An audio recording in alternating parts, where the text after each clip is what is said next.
Сәлеметсіңдер ме, құрметті оқушылар? Сіздермен бірге Айнұр апай. Бүгінгі видеода 6 сынып математика пәнінің нөлдік бақылауында келетін есептердің үлгісін қарастыратын боламыз. Және бүгінгі видеода екінші нұсқаның есептері талқыланады. Екінші нұсқада келесідей 11 тапсырма берілген. Бұл тапсырмалардың барлығы 5 класста өткен тақырыптарға байланысты. Сонымен жеке есептерді қарастырып бастайық.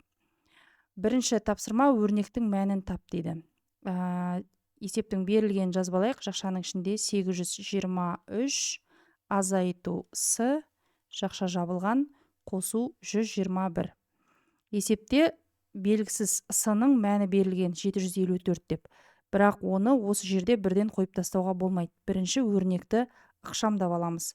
Ол үшін мына тұрған жақшаны ашамыз. Жақшаның алдында ешқандай таңба жоқ, сол себепті ештеңе өзгермейді. 823 азайту с қосу 121 деп жазып аламыз. Және бұл жерде енді 823 пен 121-ді қосып жіберуге болады. Екеуін қосатын болсақ, 944 азайту с. Өрнегіміз ықшамдалды, енді осы жерде с-ның орнына мәнін қоюға болады. Яғни 944 азайту с-ның мәні 754. 944-тен 754-ті азайтсақ 190 болады. Есептің жауабы 190, яғни с нұсқасы дұрыс екен. Келесі екінші есеп, теңдіктер тура болатындай етіп, әріптің орнына қандай санды жазу керек дейді. Яғни мына тұрған екі бөлшек бір-біріне тең.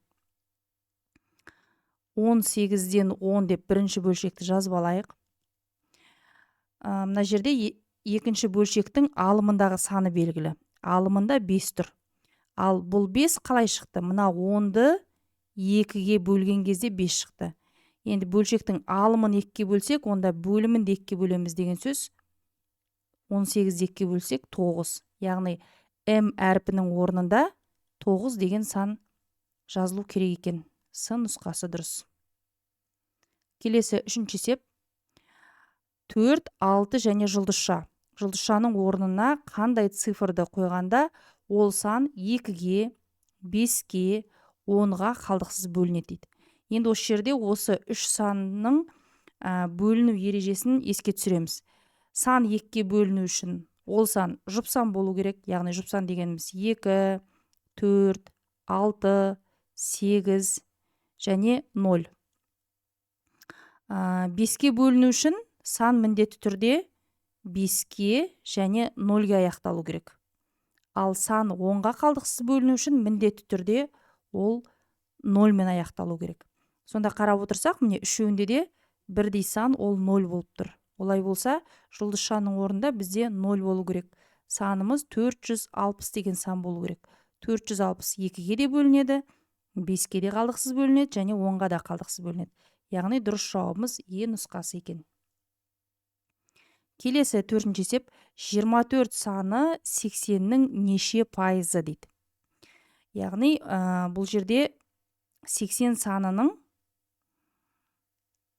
неше пайызы 24 болатын табуымыз керек. Ол үшін біз не істейміз? 24-ті бөлеміз алдымен осы 80-ге.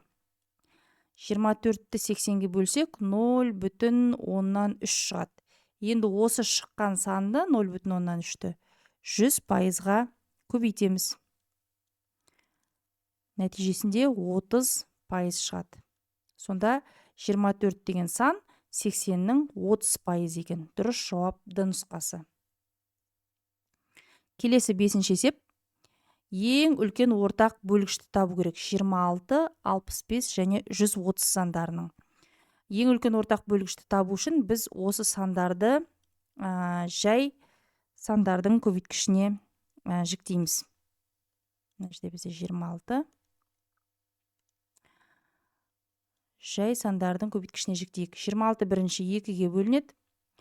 26-ны 2-ге бөлсек 13. 13 деген ол бізде жай сан. Өзіне ғана бөлінеді. 13-ті 13-ге бөлсек 1 болады. Дәл сол сияқты 65. 65 ең алдымен 5-ге бөлінеді. 65-ті 5-ге бөлсек 13. 13 ол да бізде жай сан. 13 13-ке бөлінеді, нәтижесінде 1 қалады. Және соңғысы 130. 130 ең алдымен 2-ге бөлінеді. 130-ды 2-ге бөлсек 65, 65 5-ке бөлінеді. 13 қалады, 13 13-ке бөлінеді. Және соңында 1 қалады. Енді осы үшеуінде де бар сан ол 13. Мінекей. Яғни 26, 65 және 130 сандарының ең үлкен ортақ бөлгіші ол 13 болады екен. Д нұсқасы дұрыс. 6-шы есеп, ең кіші ортақ еселікті табу керек. 12, 30 және 75 санының. Бұл жерде де бұл сандарды жай көбейткіштерге жіктейміз. 12-ні 2-ге бөлеміз 6, 6-ны 2-ге бөлеміз 3, 3-ті 3-ге бөлеміз 1 болады. 30-ды жіктейтін болсақ, 30-ды 2-ге бөлеміз 15, 15-ті 3-ге бөлеміз 5, 5-ті 5-ге бөлеміз 1. Және 75, 75 ең бірінші 3-ге бөлінеді. 25 болады. 25 5-ге бөлінеді. 5 шығады. 5 5-ге бөлінеді. 1 шығады. Енді ең кіші ортақ еселікті табу үшін ең алдымен бірдей сандарды жазып аламыз. 12, 30 және 75 сандарында да бірдей жай бөлгіштер бұл 3 саны. 3-ті жазып қояйық. Тағы да бірдей сан бізде міне 12 мен 30-да 2 бар. Осы 2-ні жазамыз. 30 бен 75-те 5 бар мінекей. 5-ті жазамыз. Енді бірдей сандар жоқ, қалғанын жазамыз. Қалғаны ол бізде 2 және 5. Көбейту 2, көбейту 5. 2 мен 5-ті көбейтсек 10, мына 2 мен 5-ті көбейтсек 10, 10-ды 10-ға көбейтсек 100, және 10-ны 3-ке көбейтсек, есептің жауабы 300 болады екен. Д нұсқасы дұрыс. Келесі, 7-ші есеп, теңдеуді шешіңдер дейді. Теңдеуді шешу үшін белгісіз айнымалысы бар санды теңдіктің бір жағына қалдырамыз. Ал теңдіктің екінші жағына белгісіз айнымалысы жоқ сандарды жазамыз. Бірінші теңдіктен кейінгі тұрған 327-ні жазып аламыз. Ал мына 5, мына жерде таңбасы плюс болып тұр. Ол теңдіктің екінші жағына ауысқан кезде таңбасы қарама-қарсыға, яғни минусқа ауысады. Минус 5 болады. Сонда 7х тең 327-ден 5 азайтсақ 322. Х табу үшін 322-ні бөлеміз 7-ге. Сонда х-тің мәні 46 болады.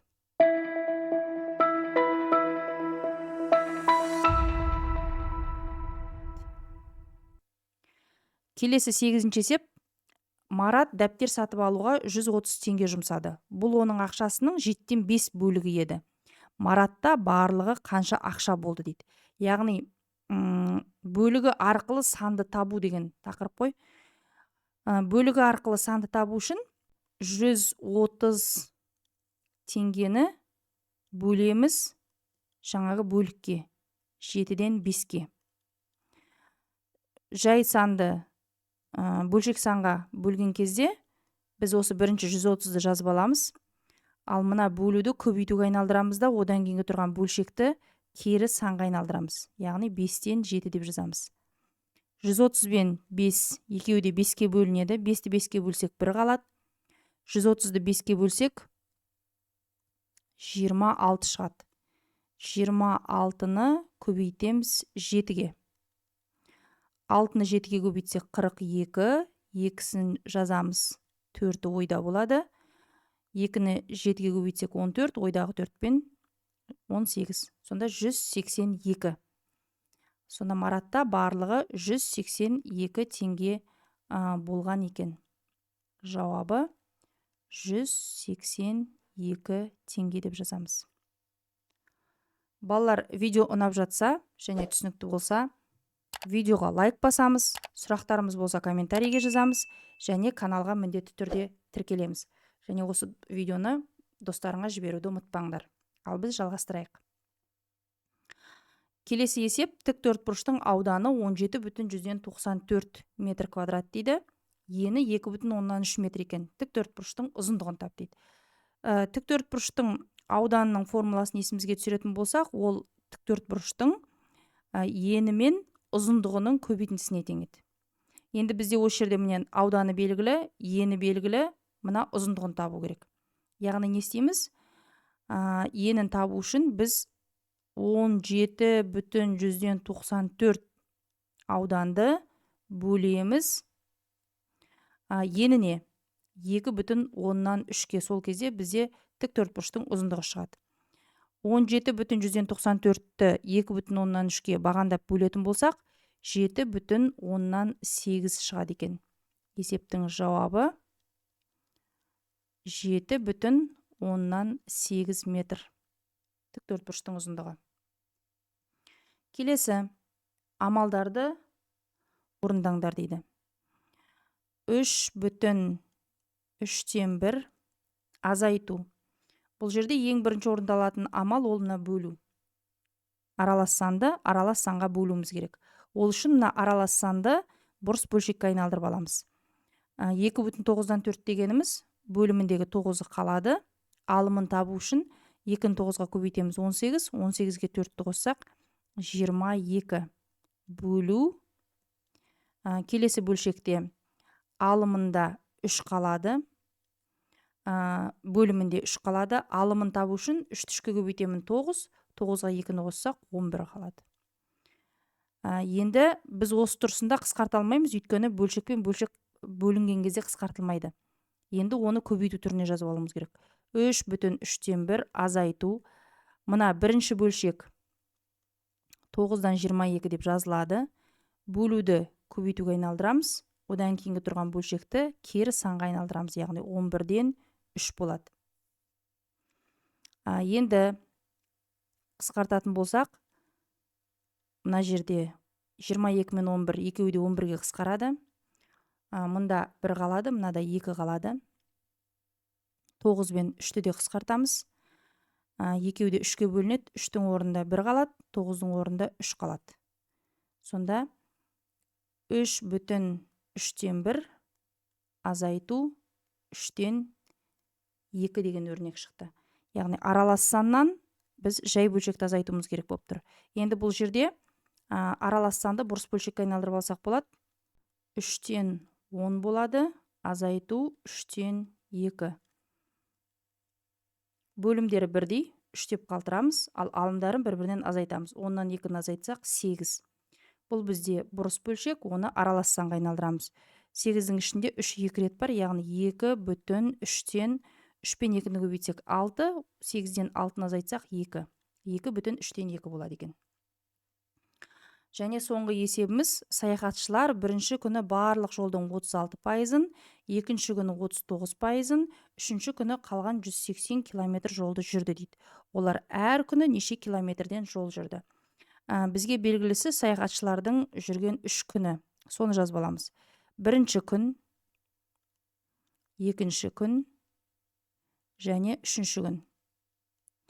Бірінші күні жүрген жолдары пайызбен берілген 36%. Екінші күні 39%, ал үшінші күні 180 километр жүрген екен. Километрмен берілген, оны бөлек былай жазып қоямыз. Енді үшінші күні неше пайыз жүрген табу үшін мына екеуін бір-біріне қосамыз. 36-ға 39-ды қоссақ 75. Барлығы 3 күнде жүргені 100% болса, 100-ден 75-ті алып тастаймыз. Яғни мына жерде 25% болады екен. 25% 180 болатын санды табуымыз керек. Ол үшін 180-ді көбейтеміз 100-ге және оны бөлеміз 25-ке. 100 бен 25 екеуі де 25-ке бөлінеді. 25-тің орнында 1 қалады, 100-дің орнында 4 қалады. Сонда 180-ді көбейтеміз 4-ке. 0-ді 4-ке көбейтсек 0, 8-ді 4-ке көбейтсек 32, 2-сі жазылады, 3-ін ойда сақтаймыз. 1-ді 4-ке көбейтсек 4, ойдағы 3 пен 7. Яғни барлығы жол ол бізде 720 километр екен. Енді бірінші күні жүрген 36% табайық. 720-ның 36%-ын табуымыз керек, яғни 0,136-ға көбейтеміз. Бағандап көбейтетін болсақ, ол 259,2 километр екен. мына жерге жазып қояйық. 259,2 километр. Ал екінші күні ол 39%. Яғни осы 720-ның 39%-ын табамыз. Тағы да бағандап көбейтетін болсақ, ол 280,8-ге тең екен. Яғни екінші күні 280,8 километр жол жүрген. Сонда бізге әр күні неше километр жол жүрді деген сұрақ тұр. Онда есептің жауабы бірінші күні 259,2 километр. Екінші күні 280,8 километр. Және үшінші күні 180 километр жол жүрген екен саяхатшылар. Осымен бүгінгі есептеріміз аяқталды. Видео ұнаса видеоға лайк басып, комментарий жазып, және каналға тіркеліп кетіңіздер. Және осы видеоны достарыңызға жіберуді ұмытпаңыздар. Ал мен сіздермен келесі видеоға дейін қоштасамын. Сіздермен болған Айнұр апай оңай математика каналы. Сау, саламатта болыңыздар.